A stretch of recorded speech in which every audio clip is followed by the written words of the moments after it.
Hello everyone, how's it going? Hope you all are doing well. Welcome you all on this channel. Today, my friends, we will discuss viscosity. So, viscosity is nothing but it is a measure of fluid resistance to flow. So, ये statement ये कह रहा है कि when there will be a flow, जब flow होगा तो उस केस में फ्लूइड कुछ रेजिस्टेंस प्रोवाइड करेगा और उस चीज को हम मेजर कैसे करते हैं? विस्कोसिटी से. ठीक है. So let us try to understand कि वो रेजिस्टेंस किस फॉर्म में आएगा. ठीक है. सो लेट अस कंसीडर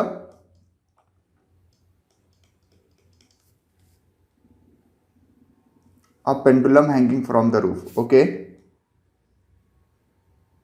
और मैंने क्या किया, इसको एक डिफ्लेक्शन दे दिया थीटा से,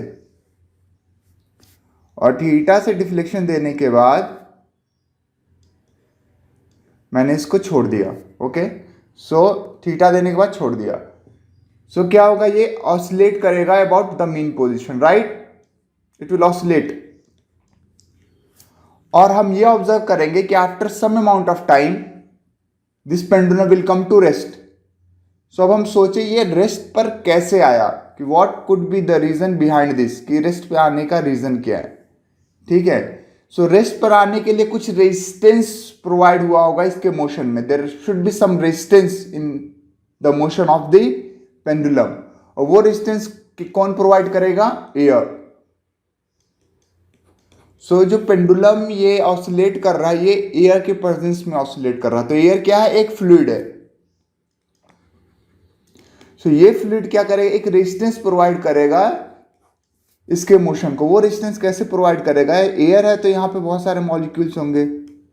तो जब ये इस स्पीड से आएगा, सो ये मॉलिक्यूल्स को हिट करेगा, एयर के मॉलिक्यूल्स को. सो एयर के मॉलिक्यूल्स को जब हिट करेगा तो एयर के मॉलिक्यूल्स एक अपोजिट फोर्स लगाएगा बाय न्यूटन्स थर्ड लॉ. तो जब न्यूटन्स थर्ड लॉ के अकॉर्डिंग अपोजिट फोर्स लगाएगा तो ये बॉल क्या एक्सपीरियंस करेगा? D acceleration.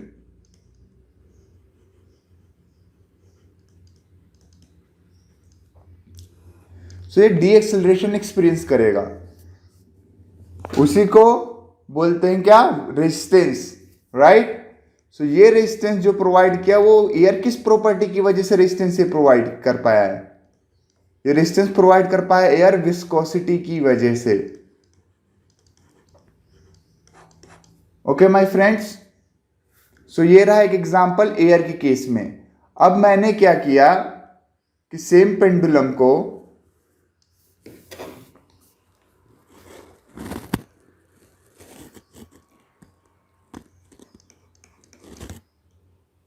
सेम पेंडुलम है ये. Okay my friends.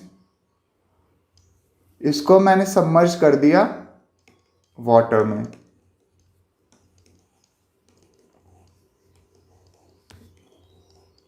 ओके. और मैंने इसको दे दिया एक एंगल थीटा. तो ये इस पोजीशन के बाद फिर से ऑसिलेट करने लगेगा. तो जब ऑसिलेट करने लगेगा तो यहां पे इसकी वेलोसिटी v हो जाएगी. सो जो ये फ्लूइड है, इस फ्लो के अगेंस्ट क्या करेगा? रेजिस्टेंस प्रोवाइड करेगा. क्योंकि वाटर क्या है? ये वाटर है. So water is a fluid. So वो फ्लूइड, जो वाटर फ्लूइड है, वो क्या करेगा? रेजिस्टेंस प्रोवाइड करेगा इस फ्लो के अगेंस्ट. क्यों? क्योंकि यहाँ पे बहुत सारे वाटर मॉलिक्यूल्स होंगे और उसे कोलाइड करके डिएक्सिलरेशन प्रोवाइड करेंगे, जिसको बोलेंगे हम रेजिस्टेंस. क्या बोलेंगे? Resistance. Okay my friends.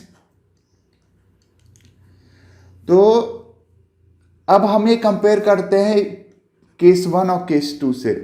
Okay my friends. So we already know that density of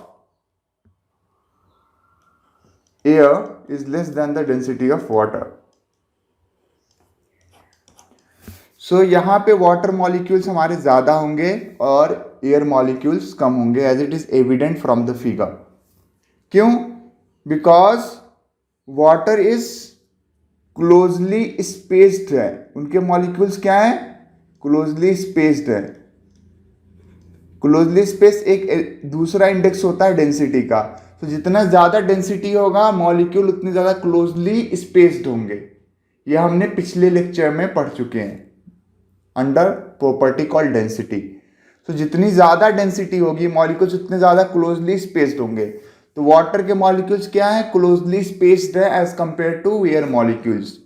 तो वाटर मॉलिक्यूल ज़्यादा रेजिस्टेंस प्रोवाइड करेंगे, राइट। सो जो विस्कोसिटी ऑफ वाटर होगा वो ज़्यादा होगा विस्कोसिटी ऑफ एयर से, क्योंकि वो ज़्यादा रेजिस्टेंस प्रोवाइड कर पाएंगे। और जो रेजिस्टेंस होता है वो क्या है, nothing but the measure of viscosity, right. So जितना ज़्यादा रेजिस्टेंस होगा उतना ज़्यादा विस्कोसिटी होगी। Okay my dear friends, so we have another definition here for viscosity.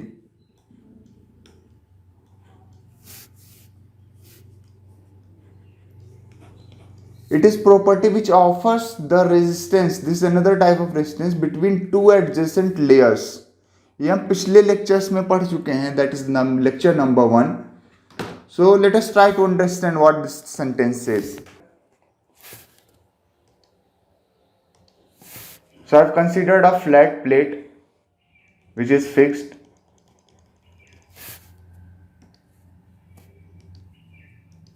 और उसके ऊपर मैंने कंसीडर किया एक थिन लेयर फ्लूइड का।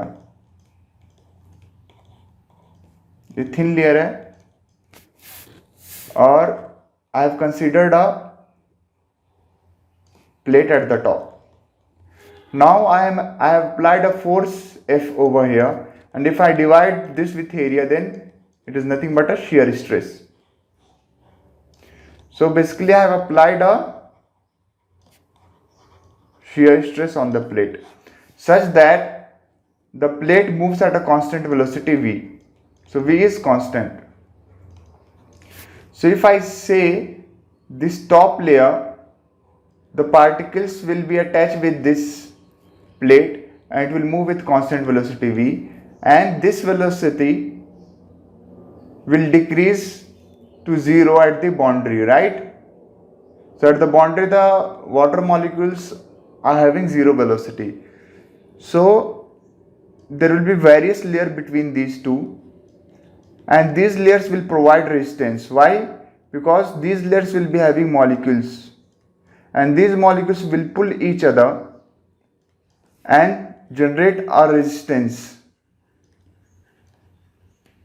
This resistance is called as a viscosity. And we have seen in earlier lectures that this shear stress tau is proportional to the rate of shear strain. And if I remove this proportionality constant, then viscosity will come, right? d phi by dt.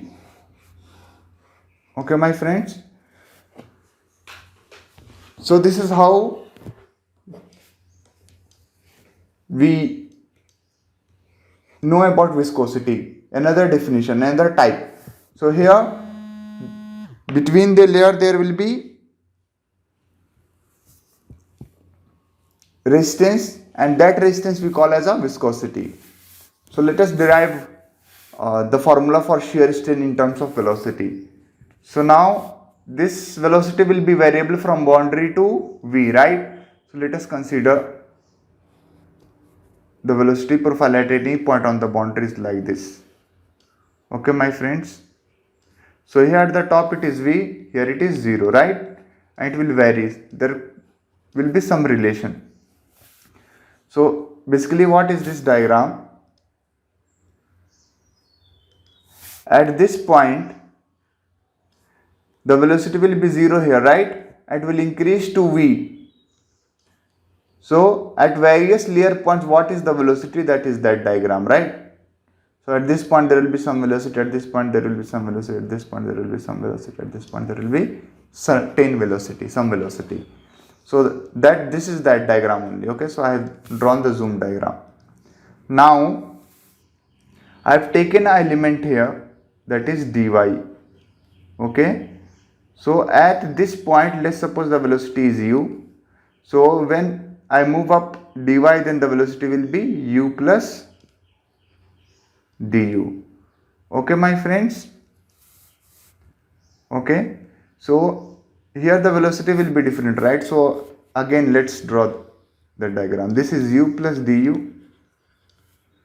Okay, this is dy and this is u. So this is nothing but the, what is this value? Tell me. D phi, right?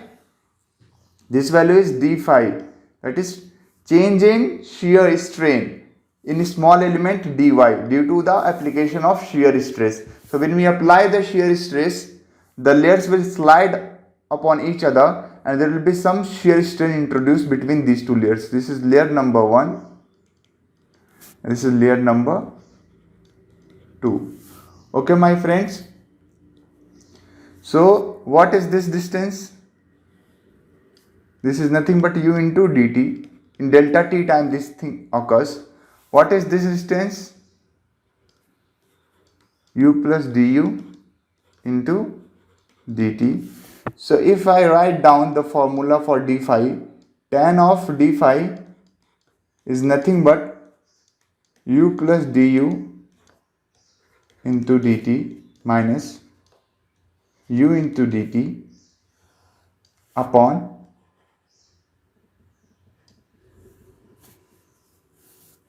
dy, right?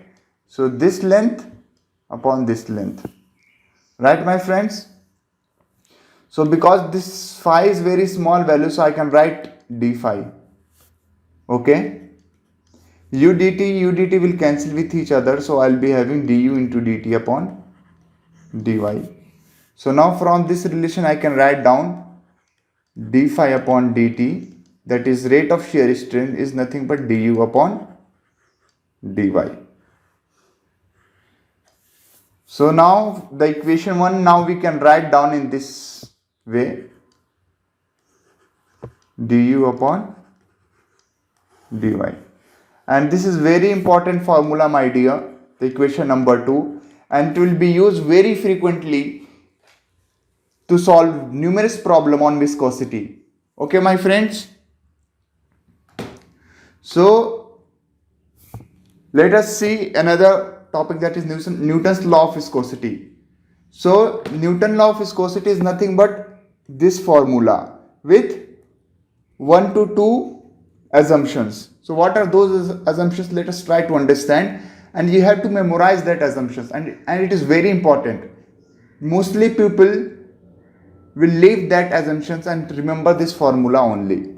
Okay, so assumption बहुत important है. आप कोई भी formula याद करिए, उसके पीछे background क्या है, उसका assumptions क्या है, वो जरूर उसके बगल में लिखिए और याद रखिए उसको. ठीक है. So let us try to understand what is Newton's law of viscosity. So it says the shear stress, that is tau, at a distance y from the surface between two layers. So what it is trying to say, that I am having a flat plate here, okay, and there is a fluid there on this, okay, and it is moving. Some tau shear stress has been applied on this fluid. So at a distance y, okay, my friends, at a distance y on this layer, right, between two layers. So what is the shear stress here? That is tau. So that tau is proportional to rate of shear deformation, that is d phi by dt. And just now we have derived one more formula, that is I can write down d phi by dt as nothing but du by dt. Okay, and if I remove the proportionality constant, then it will be viscosity, that is mu du by dt, right, my friend? So the Newton's law of viscosity says that tau is proportional to du by dt, and the proportionality coefficient, that is mu, does not depends on rate of shear deformation. That means mu is not a function of, sorry, this is du by dy, not a function of du upon dy. and this law is analogous to Hooke's law of solid mechanics.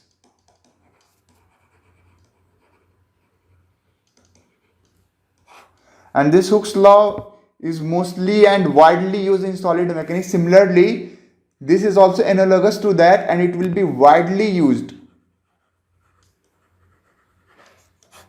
But you have to remember this thing, that mu is constant and it is independent of rate of shear strain, that is du by dy.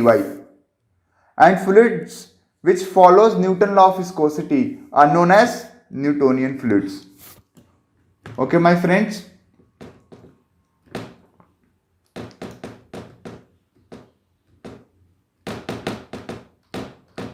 So now let us try to understand one more thing here. One example here. So I have a plate here. On the top there is another plate, and between these two plates I am having fluid. And now this plate is moving at a constant velocity v. So in this case, in this kind of problems, if you receive this kind of problem, you assume that the velocity profile is linear. If nothing is given in the problem, then what you can assume? You can assume the velocity profile is linear. In earlier case, what I have shown you, it is parabolic kind of thing. It can be anything, right? In questions it may give, if question says nothing, then you can assume that it is linear. And here the velocity is v, and this distance is L. So du by dy, what I can write? There is no change, it is linear, so I can write down simple v upon L. So tau I can write mu into v upon L. Okay, my friends. So if you have some problems where the velocity and as a function of y distance, right? From here it is y distance. So if this is not given, then what you can assume? You can assume linear relation.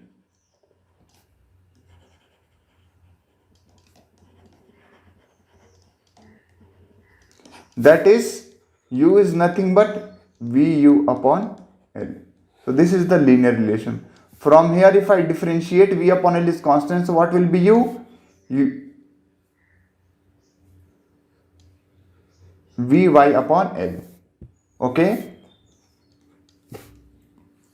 I hope this is clear to you all. Sometimes in questions, this function might be given, that is u upon v is nothing but half y square plus 3y plus 2. So they can give, okay, y upon L square 3y upon L. Okay, my friends. So this kind of relation they can give. So I can easily evaluate du upon dy from here, right? I can calculate this value. Lekin agar this relation is not given, then I can assume du upon dy as v upon L. That is, v is maximum velocity and the thickness is L.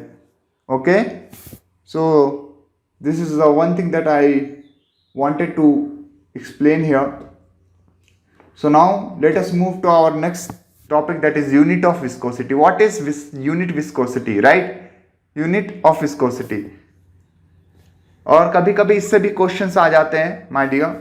So let us start with dynamic viscosity, that is mu. So हमारे पास ये relation है, सो हम derive कर लेते हैं, हमें याद नहीं करना कुछ भी, ठीक है. शियर स्ट्रेस का क्या होता है? Pascal, that is pressure, right? Pascal और न्यूटन पर मीटर स्क्वायर. न्यूटन पर मीटर स्क्वायर क्या होता है? पास्कल ही होता है. वेलोसिटी क्या है? मीटर पर सेकेंड. वाई क्या है? मीटर. मीटर कट गया, सो म्यू का यूनिट क्या आ गया? Pascal second. माय डियर, ऐसे हम यूनिट कैलकुलेट करते हैं. It is very simple. बहुत लोगों के लिए यूनिट एक महाभारत टाइप होगा, but it is very simple. आपको ज्यादा एफर्ट नहीं लगाना है. अब बस जो जो यूनिट पता है उसको लिख करके आप आराम से कैलकुलेट कर सकते हैं। अब पास्कल क्या होता है, न्यूटन पर मीटर स्क्वायर, तो न्यूटन सेकंड पर मीटर स्क्वायर हो गया। न्यूटन क्या होता है, केजी मीटर पर सेकंड स्क्वायर, ही न्यूटन होता है ना। और पहले का क्या टर्म बचा था, सेकंड पर मीटर स्क्वायर। सेकंड से एक सेकंड कट जाएगा, मीटर से एक मीटर कट जाएगा, तो केजी अपॉन मीटर सेकंड। सो ये 3 यूनिट हो गए इन एसआई। अब हम बात करते हैं सीजीएस टर्म में। सीजीएस में क्या बोलते हैं यूनिट को, सेंटीमीटर और इन सब में होता है ना। तो let us try to convert. KG को क्या होगा, ग्राम, मीटर का क्या होगा, सेंटीमीटर सेकेंड। सो ये हो गया सीजीएस में यूनिट। इसको हम क्या बोलते हैं, पॉइस। इसका दूसरा नाम क्या है, poise. Okay my friends, now try to establish relation between SI and CGS unit. Okay, so वो हम ऐसे करते हैं, ये बहुत सिंपल है आइडिया। हमने ये लिख लिया 1 kg पर मीटर सेकेंड। केजी क्या होता है, ये 1 का 1 रह गया, ठीक है। केजी का क्या होगा, 1000 ग्राम। मीटर का क्या होगा, tell me my dear, 100 centimeter. Second का तो सेकेंड ही रह जाएगा। सो 100 से 100 कट गया, तो मेरे पास क्या बचा, 10 बचा। 10 ग्राम पर सेंटीमीटर सेकेंड। सो 1 केजी पर मीटर सेकेंड इक्वल्स टू 10 ग्राम पर सेंटीमीटर सेकेंड। इसको हम क्या लिख सकते हैं, 10 पॉइस। सो 1 केजी पर metre second equals to 10 poise. Okay my dear, so आप इसको याद कर लीजिए और you can derive, you would have confidence कि मैं डिराइव भी कर सकता हूं 2 सेकेंड में, ठीक है माय डियर। और इसको हम क्या लिख सकते हैं, 0.1 केजी पर metre second equals to 1 poise. ये भी लिख सकते हैं, 10 को उधर लेके गए तो 0.1 में कन्वर्ट हो गया। Okay my dear, so let us. और इस म्यू को क्या बोलते हैं, इस वाले म्यू को क्या बोलते हैं, डायनेमिक विस्कोसिटी। क्या बोलते हैं, डायनेमिक विस्कोसिटी, म्यू को। अब हम पढ़ते हैं दूसरा term, that is kinematic viscosity. इसको डिनोट कैसे करते हैं, न्यू से। और इसको क्या होता है, ये म्यू अपॉन रो। सो डेंसिटी, अगर डायनेमिक विस्कोसिटी को डेंसिटी से डिवाइड कर दिए तो उसको क्या बोलते हैं, काइनेमेटिक विस्कोसिटी। अब इसका भी यूनिट निकालते हैं, डिराइव कर लेते हैं ना यूनिट। यूनिट डिराइव करने में क्या है, म्यू हमने पहले ही डिराइव किया था, क्या था, KG upon meter second. Density हमें पहले से पता है, केजी अपॉन मीटर क्यूब। इसको क्या लिख सकते हैं हम, केजी से केजी कट जाएगा, ये मीटर क्यूब ऊपर चला जाएगा और मीटर सेकेंड नीचे आ जाएगा। सो ये क्या बन गया, मीटर स्क्वायर अपॉन सेकेंड। सो ये हो गया यूनिट एसआई में। ओके माय डियर, अब सीजीएस सिस्टम में निकालते हैं इसका यूनिट। सो मीटर का क्या हो गया, सेंटीमीटर। सेकेंड का सेकेंड ही रहता है। सो ये होगा सीजीएस में। इसको क्या बोलते हैं हम, स्टोक्स।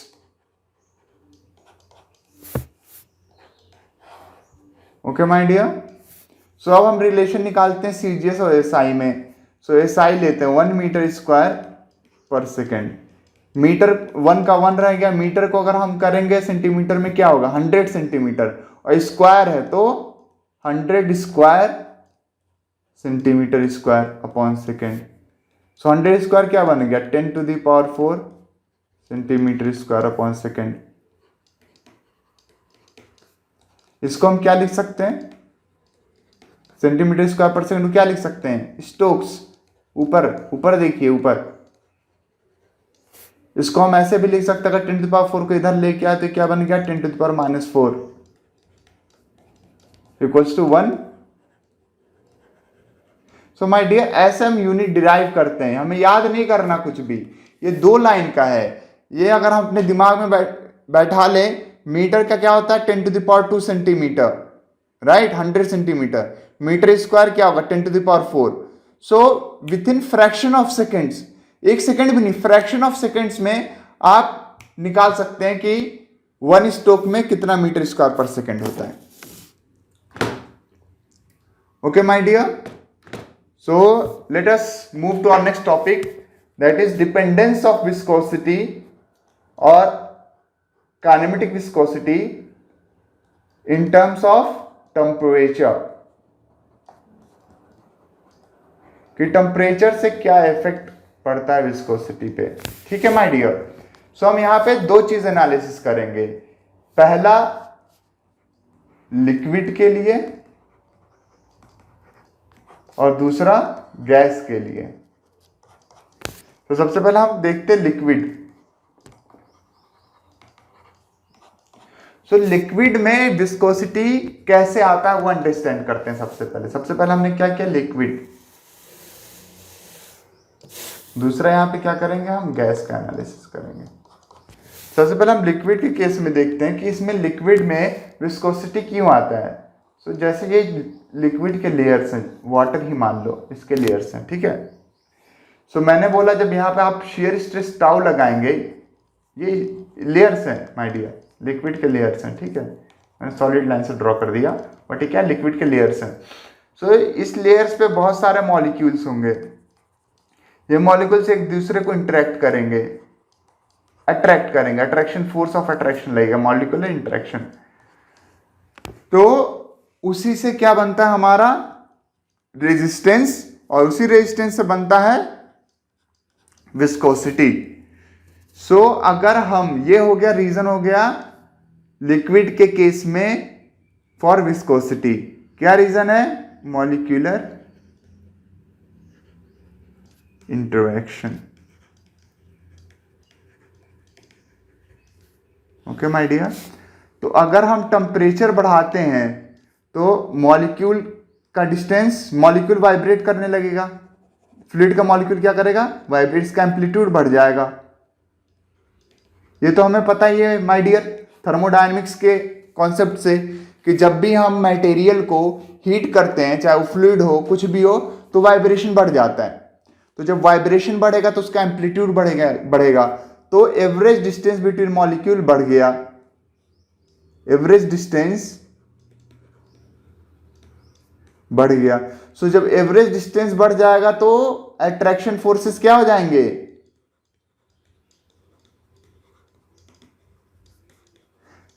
कम हो जाएंगे। जब डिस्टेंस बढ़ता है मॉलिक्यूल के बीच में तो अट्रैक्शन फोर्स कम हो जाता है। तो टेम्परेचर बढ़ाने से ये इफेक्ट हुआ, क्या हुआ, अट्रैक्शन कम हो गया। सो जब अट्रैक्शन कम हो गया तो यही अट्रैक्शन रीजन था विस्कोसिटी का, तो अपना विस्कोसिटी भी कम हो जाएगा। ओके माय डियर, और अगर हम बात करते हैं काइनेमेटिक विस्कोसिटी की, सो वो क्या होता है, म्यू अपॉन रो। सो टेम्परेचर बढ़ाने पे म्यू कम हो गया, फ्लूइड का डेंसिटी ऑलमोस्ट कांस्टेंट रहता है। सो टेम्परेचर बढ़ाने पे क्या होगा, न्यू भी कम हो जाएगा। सो अगर हम यहां टेबल बनाते हैं फ्लूइड के केस में, okay my dear,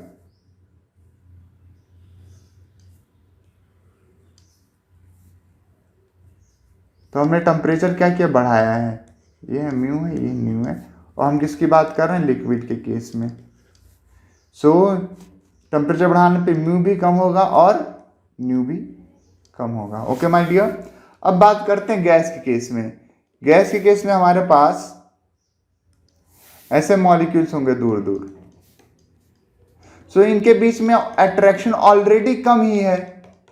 so gas के केस में मॉलिक्यूलर अट्रैक्शन और इंटरेक्शन रीजन नहीं होता विस्कोसिटी के लिए। उसके केस में क्या होता है, मॉलिक्यूलर मोमेंटम ट्रांसफर।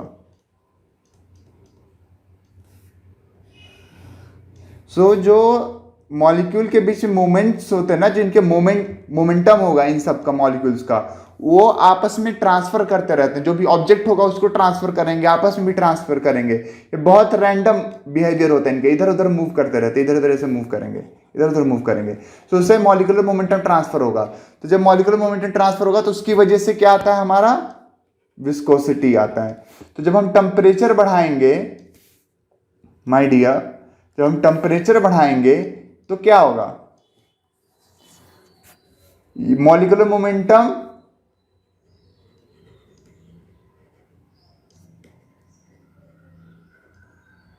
बढ़ जाएगा ना, बढ़ेगा कि नहीं बढ़ेगा, it will increase.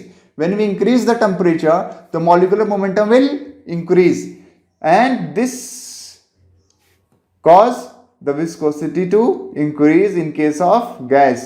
When we raise the temperature, molecular momentum gets increased and this leads to increase in the dynamic viscosity mu. Okay my dear, अब हम बात करते हैं काइनेमेटिक विस्कोसिटी न्यू की। तो ये होता है म्यू अपॉन रो। तो जब हम टेम्परेचर बढ़ाया तो डायनेमिक विस्कोसिटी बढ़ गया, ये बढ़ गया। और गैस के केस में जब टेम्परेचर बढ़ाते हैं तो मॉलिक्यूल के बीच में डिस्टेंस बढ़ जाता है, मॉलिक्यूलर का स्पेस और बढ़ जाएगा, तो डेंसिटी क्या हो जाएगी, कम हो जाएगी। सो ऊपर वाला बढ़ रहा है और नीचे वाला कम हो रहा है, तो ये डबल बढ़ जाएगा। Okay my dear. सो अब गैस के केस में टेबल बनाते हैं।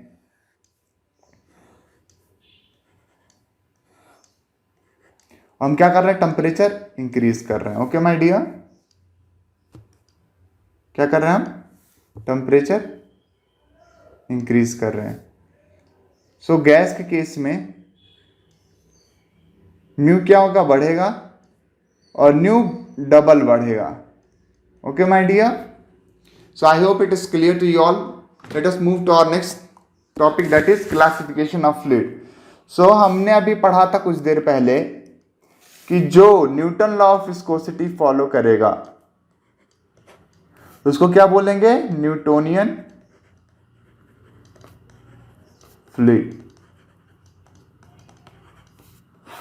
और जो Newton law of viscosity follow नहीं करेगा उसको क्या बोलेंगे, non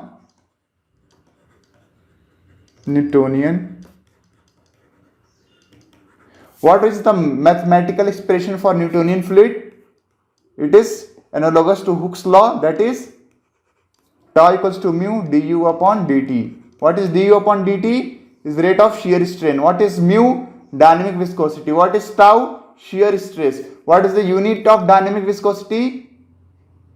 Pascal second, right? This is Pascal, this is second. 1 upon second. So Pascal second. So now, and what is the assumptions? सो आप assumptions और वो फॉर्मूला किस चीज के बिहाइंड है वो चीज याद रखिएगा, ठीक है। What is assumption here, mu is not a function of rate of shear strain, that is du upon dt. Okay my dear, so this is the for Newtonian fluid. What is for non-Newtonian fluid? Mathematical equation, it will be represented by this.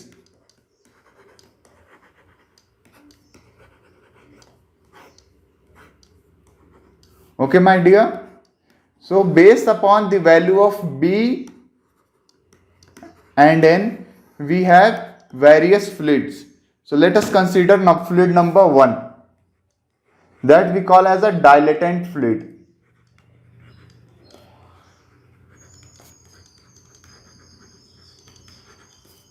Okay my dear, so for dilatant fluid what is the value of B? B is 0 and n is greater than 1. So the relation क्या हो गया, b 0 हो गया, तो ये b 0 तो यही बचेगा अपने पास, और n क्या है, n ग्रेटर देन 1 है। सो अगर हम इसका डायग्राम बनाएं, tau shear stress versus rate of shear strain, that is du upon dy। सो वो ये अगर मान लो ये क्या होगा, ये अगर स्ट्रेट लाइन है एक ड्रॉ किए हम, तो ये क्या होगा, न्यूटोनियन का ना, न्यूटोनियन फ्लूइड। और इसका अगर ड्रॉ किए डायग्राम तो ये अपवर्ड पैराबोला बनेगा, याद रखना, अपवर्ड पैराबोला। अपवर्ड अप है, n ग्रेटर देन 1 है तो क्या होगा, अपवर्ड मतलब अप पैराबोला बनेगा ना। ठीक है, तो अगर up parabola n greater than 1 है तो कैसा डायग्राम बनेगा, अपवर्ड पैराबोला, क्योंकि ग्रेटर देन 1 है तो अप बनेगा, right. So let us consider what are the various examples for dilatant fluid. honey, sugar solution,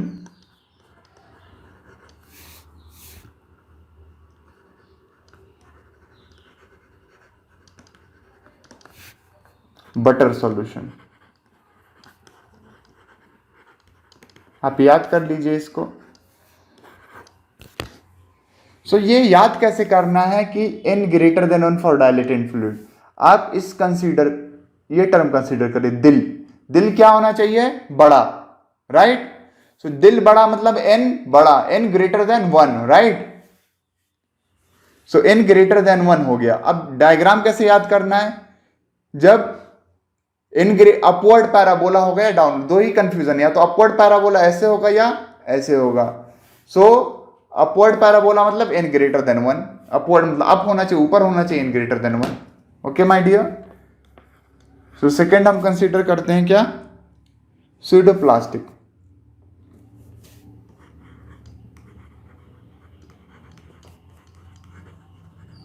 this is second classification of fluid, pseudoplastic. इसके case में क्या होता है, b 0 होता है और n लेस देन 1 होता है। Okay my dear.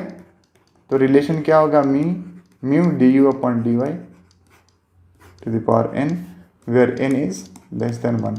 अब इसका डायग्राम बताओ, जल्दी से बताओ कैसे होगा।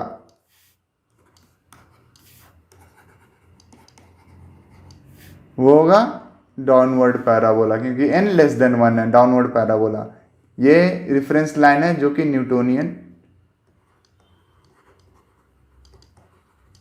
है, ठीक है। ये डाउनवर्ड पैराबोला बनेगा। ये सेकंड एग्जांपल है। What are the various type of pseudoplastics. क्या क्या है स्यूडोप्लास्टिक्स का टाइप, पॉलीमर सॉल्यूशन,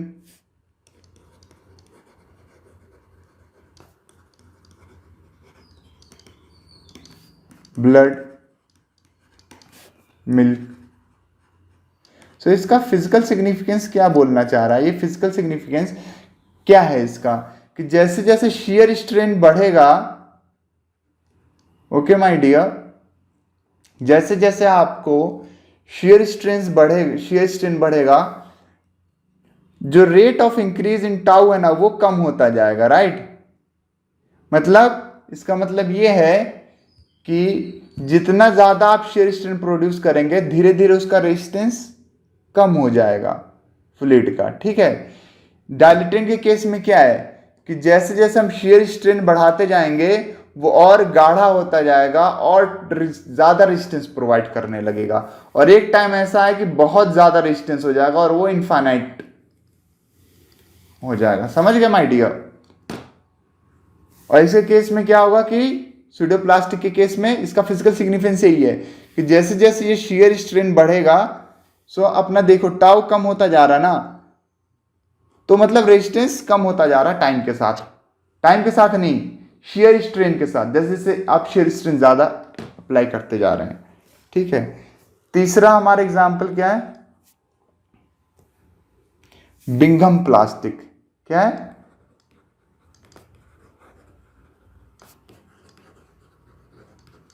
बिंघम प्लास्टिक। इस केस में क्या होता है, b नॉट इक्वल्स टू 0 होता है और n 1 होता है। सो अगर इसका डायग्राम बना है बिंघम प्लास्टिक का,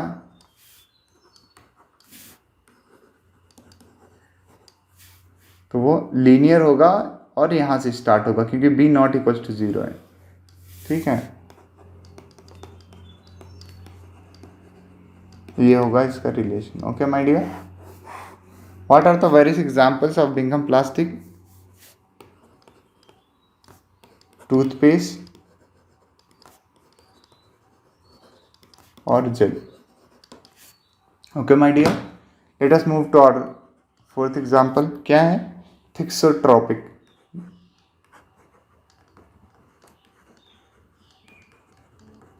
इस केस में क्या होता है, b नॉट इक्वल्स टू 0 और n लेस देन 1। सो डायग्राम कैसे बनेगा, b नॉट इक्वल्स टू 0 है। जब आप डायग्राम बना तो सबसे पहले क्या करना होता है, ये देखिए माय डियर, ये सब फॉलो करिए, जो मैं कर रहा हूँ वो चीज़ आप दिमाग में बैठाइए। सबसे पहले जब डायग्राम बनाना होता है, ये भी एक स्किल है कि आप जब डायग्राम बनाते सबसे पहले एक्सिस ड्रॉ करें कि एक्सिस पे क्या रिप्रेजेंट कर रहा है, ठीक है। तो ये टावर d u upon d y है, और बी नॉट इक्वल टू 0 तो यहां से स्टार्ट होगा, और n लेस देन 1 है तो downward. Okay my dear, what are the various examples of thixotropic? Paints, sewage sludge. Okay my dear, next move करते हैं, पांचवा, rheopectic. What is b is not equals to 0 and n is greater than 1. So if I draw the diagram, on x-axis shear strain rate and y-axis tau, b not equals to 0 तो यहाँ से start होगा, ठीक है, और greater than 1 है तो upward parabola. Okay my dear,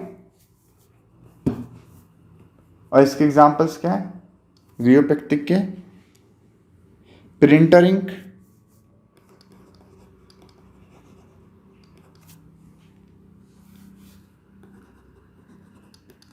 और जिप्सम। यहां पे मैं आपको एक और कॉन्सेप्ट बताऊंगा, इन दोनों के केस में, किन दोनों के केस में, थिक्सोट्रोपिक और रियोपेक्टिक।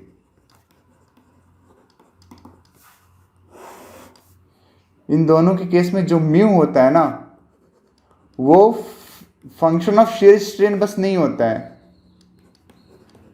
वो टाइम का भी फंक्शन होता है। मतलब टाइम पे भी, जैसे function of rate of shear strain का मतलब क्या हो गया कि आप शेयर स्ट्रेन, मतलब आपने फोर्स लगा दिया, शेयर स्ट्रेस लगा दिया, फोर्स लगा दिया, तो शेयर स्ट्रेन बढ़ता जाएगा बढ़ता जाएगा बढ़ता जाएगा, तो वो ये रिप्रेजेंट करेगा।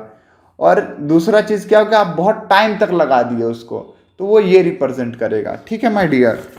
तो अगर थिक्सोट्रोपिक के केस में आपने ज्यादा देर तक शेयर स्ट्रेन किया, ओके माय डियर, तो उसकी विस्कोसिटी क्या हो जाएगी, कम हो जाएगी। ये रिलेशन है थिक्सोट्रोपिक का। रियोपेक्टिक में अगर आपने ज्यादा टाइम तक लगा दिया शेयर स्ट्रेन, तो विस्कोसिटी क्या हो जाएगी, उसकी बढ़ जाएगी। सो ये रिलेशन होता है दोनों के बीच में, ठीक है माय डियर। इस पे भी कभी क्वेश्चंस आ सकते हैं, तो आप याद कर लीजिए, ठीक है। सो ज्यादा टाइम हो गया तो थिक्सोट्रोपिक कम थिक होगा, ज्यादा टाइम हो गया रियोपेक्टिक ज्यादा थिक हो जाएगा। ज्यादा थिक हो जाएगा मतलब विस्कोसिटी ज्यादा हो जाएगी, ठीक है माय डियर। सो अब हम क्या करते हैं, सारे डायग्राम्स को एक जगह रिप्रेजेंट करने की कोशिश करते हैं, ओके माय डियर। सारे डायग्राम्स को एक जगह,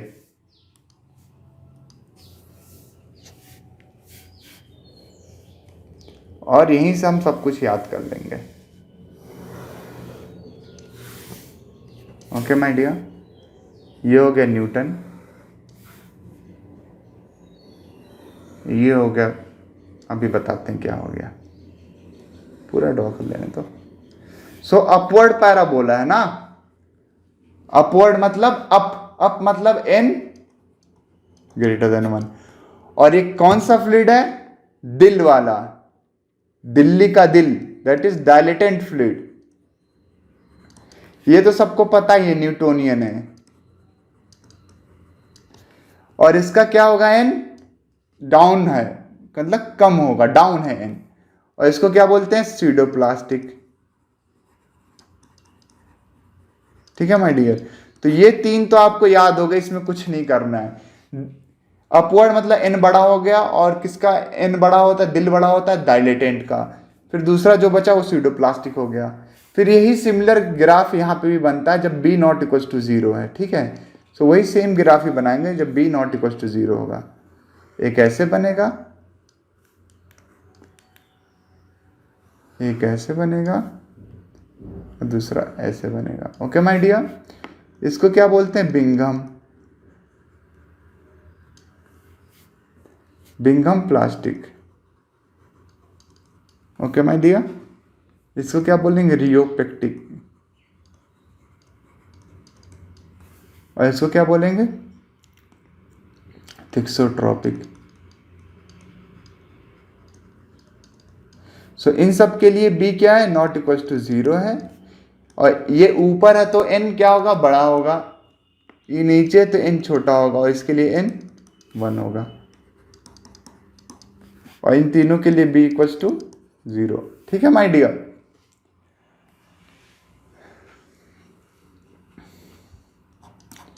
So my dear friends, this is all from this lecture.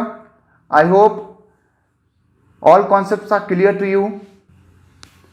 So my dear friends, if you like this video, share it with other students as well. Thank you all for watching this video. For more videos and regular updates, subscribe to this channel. Thank you all.